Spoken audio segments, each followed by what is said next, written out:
Hello friends, praise the lord. నేటి మన topic నెహుష్టాను. మోషే ఇత్తడి సర్పం, క్రీస్తుకు సాదృశ్యం. నేటి మన డాక్టర్ సింబల్ కూడా ఇదేనండి. ఒకసారి మూలాల్లోకి వెళ్ళొద్దాం రండి.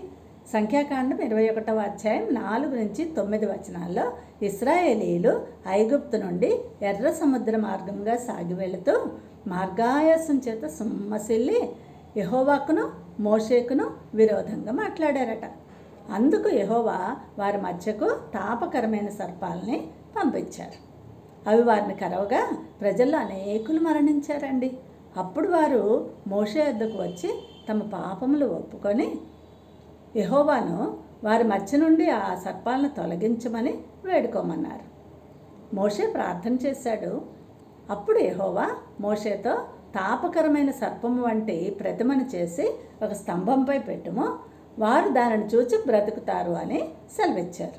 మోషే అలాగూ చేయగా సర్పపు కాటు తిన్న ప్రతివాడు ఆ సర్పాన్ని చూసి బ్రతికారండి. నాటి నుంచి అది స్వస్థతకు చిహ్నంగా నిలిచింది. తర్వాతి కాలంలో ఇశ్రాయేలీలు దానికి నెహుష్టాను అని పేరు పెట్టి ధూపం వేయిచూ రాగా 2వ రాజుల గ్రంథం 18వ అధ్యాయం 4వ వచనంలో హిజ్కియా రాజు దాన్ని చిన్న భిన్నాలుగా చేసేసాడండి. యోహాను సువార్త 3వ అధ్యాయం 14-15 వచనాల్లో యేసయ్యే స్వయంగా నికోదేముతో ఇలా ఉద్ఘటించారు. మోషే అరణ్యంలో సర్పముని ఎలాగెత్తనో అలానే విశ్వసించు ప్రతివాడు ఆయన ద్వారా నిత్య జీవం పొందినట్లు మనుష్య కుమారుడు ఎత్తబడవలను అని. ఇది యేసుక్రీస్తు శిలువ త్యాగమునకు ముంగుర్తుగా ఉంది.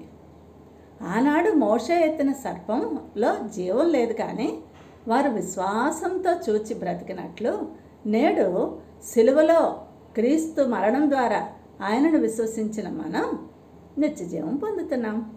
ఈ మాటలు విన్న నికోదేము ఆనాడు గ్రహించాడండి. మరి మన సంగతి ఏంటి? Thank you. God bless you all.